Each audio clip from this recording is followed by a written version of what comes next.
नमस्कार दोस्तों, the career comrade में आप सभी का स्वागत है। आज मैं झारखंड सामान्य ज्ञान शुरू करने जा रही हूँ, तो अधिक से अधिक लोगों के साथ या वीडियो शेयर करें। चलिए शुरू करते हैं।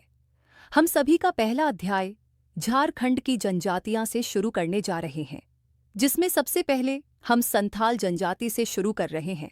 दोस्तों, मैं एक संथाल जाति से हूँ।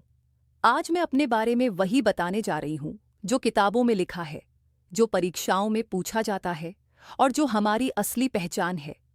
ये कोई कहानी नहीं, ये जनजातीय अध्ययन, ट्राइबल स्टडी की पूरी थ्योरी है। दोस्तों, संथाल जनजाति का परिचय से शुरू करने जा रही हूँ। मैं संथाल जनजाति से संबंधित हूँ। संथाल जनजाति झारखंड की सबसे बड़ी एवं प्रमुख जनजाति है। झारखंड की कुल जनजातीय जनसंख्या में संथालों की संख्या सबसे अधिक है। इसी कारण झारखंड की जनजातीय संरचना में संथालों का विशेष स्थान है। भारत के स्तर पर देखा जाए तो संथाल जनजाति भारत की तीसरी सबसे बड़ी जनजाति है। अब दोस्तों, मैं आपको संथालों का मूल निवास के बारे में बताने जा रही हूँ। झारखंड आने से पहले संथाल जनजाति का मूल निवास बंगाल क्षेत्र माना जाता है। बंगाल में संथालों को सामोतार नाम से जाना जाता था। बाद के काल में संथाल जनजाति बंगाल से झारखंड की ओर आकर बस गई। बहुत शानदार दोस्तों। अब हम सभी रुक करते हैं महत्वपूर्ण बिंदु की ओर, जिसका नाम है दामिन एकोह एवं राजमहल पहाड़ियां। दोस्तों, संथाल जनजाति का निवास क्षेत्र राजमहल पहाड़ी क्षेत्र रहा है। इस क्षेत्र को दामिन एकोह कहा गया। दामिन एकोह शब्द संथाल इतिहास एवं ब्रिटिश कालीन प्रशासन से सीधे जुड़ा हुआ है। अब मैं आपको बताने जा रही हूं कि हम सभी जहां रहते हैं उसे स्थान को क्या कहा जाता है। तो दोस्तों, वो स्थान है संथाल परगना। संथाल जनजाति का सर्वाधिक संकेंद्रण झारखंड के जिस क्षेत्र में पाया जाता है उसे संथाल परगना कहा जाता है। संथाल परगना क्षेत्र संथाल जनजाति की सांस्कृतिक एवं सामाजिक पहचान का मुख्य केंद्र है। इसी कारण इस क्षेत्र का नाम संथाल परगना पड़ा। धन्यवाद दोस्तों। अब यहाँ से आगे की कहानी हमारे साथी आप सभी को समझाएंगे।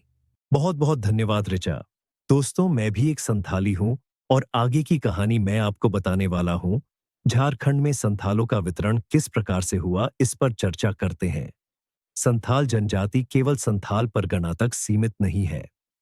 झारखंड के अन्य जिलों में भी संथाल पाए जाते हैं, जैसे रांची, हजारीबाग, बोकारो, चतरा, गिरिडीह, सिंहभूम, धनबाद, पलामू, लातेहार।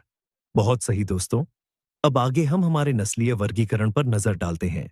नस्लीय दृष्टि से संथाल जनजाति यानी हम लोग प्रोटो ऑस्ट्रेलॉयड प्रजाति से संबंधित मानी जाती है। यह वर्गीकरण भारतीय मानव विज्ञान में स्पष्ट रूप से उल्लेखित है। साथ ही साथ दोस्तों, भाषाई वर्गीकरण के आधार पर हमारी पहचान क्या है? तो भाषाई दृष्टि से संथाल जनजाति की भाषा ऑस्ट्रो एशियाटिक भाषा परिवार से संबंधित है। संथालों की प्रमुख भाषा संथाली भाषा है। अब संथाली भाषा एवं संवैधानिक दर्जा को देखते हैं। संथाली भाषा को भारत के संविधान में विशेष स्थान प्राप्त है। संथाली भाषा को संविधान की 8वीं अनुसूची में 92वें संविधान संशोधन अधिनियम 2003 द्वारा सम्मिलित किया गया। यह संशोधन 2004 में लागू हुआ। अब परीक्षा की दृष्टि से अति महत्वपूर्ण बिंदु पर चर्चा कर लेते हैं दोस्तों, जो है औलचिकी लिपि। संथाली भाषा की अपनी स्वतंत्र लिपि है। इस लिपि को औलचिकी लिपि कहा जाता है। औलचिकी लिपि के आविष्कारक पंडित रघुनाथ मुर्मू थे। धन्यवाद दोस्तों। यहां से आगे की कहानी सुनिए ऋचा की जुबानी। बहुत बहुत धन्यवाद मोहन।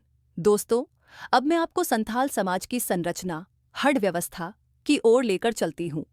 संथाल समाज 4 प्रमुख वर्गों में विभाजित है, जिन्हें हड कहा जाता है। किस्कू हड, जिसका मतलब है राजा वर्ग। मुर्मू हड यानी पुजारी वर्ग से है। सोरेन हड यानी दोस्तों सैनिक वर्ग होता है। साथ ही साथ हेम्ब्रम जी हांसदा हड यानी कृषक वर्ग से है। ये व्यवस्था संथाल समाज की परंपरागत सामाजिक संरचना को दर्शाती है। अगले पड़ाव में हम सभी गोत्र व्यवस्था देखने जा रहे हैं। संथाल जनजाति में 12 गोत्र पाए जाते हैं। प्रत्येक गोत्र के कई उपगोत्र होते हैं। संथाल समाज में समगोत्रीय विवाह वर्जित है। इसके बाद ग्राम प्रशासन की बात करें तो दोस्तों, संथाल गांव का मुखिया मांझी कहलाता है। मांझी प्रशासनिक कार्य करता है, न्यायिक अधिकार रखता है। ग्राम सभा मांझी थान में आयोजित होती है। मांझी थान गांव का पवित्र एवं सामाजिक केंद्र होता है। हमारी धार्मिक विश्वास की बात करें तो दोस्तों, संथाल जनजाति प्रकृति उपासक है। सर्वोच्च देवता सिंगबोंगा हैं। पर्वत देवता मरांग बुरु हैं। ग्राम देवी जाहिर एरा है। पूजा स्थल को जाहिर थान कहा जाता है। अब संथाल विद्रोह पर एक नज़र डालते हैं। संथाल जनजाति का सबसे महत्वपूर्ण ऐतिहासिक आंदोलन संथाल विद्रोह 1855 था। इस विद्रोह का नेतृत्व सिदो मुर्मू कान्हू मुर्मू ने किया। ये विद्रोह ब्रिटिश शासन, जमींदारी प्रथा एवं महाजनी शोषण के विरुद्ध था। बहुत शानदार दोस्तों, अब सेशन की आंत की ओर चलते हैं। मैं एक संथाली हूँ। मेरी पहचान इतिहास, समाज, भाषा और संस्कृति से बनी है।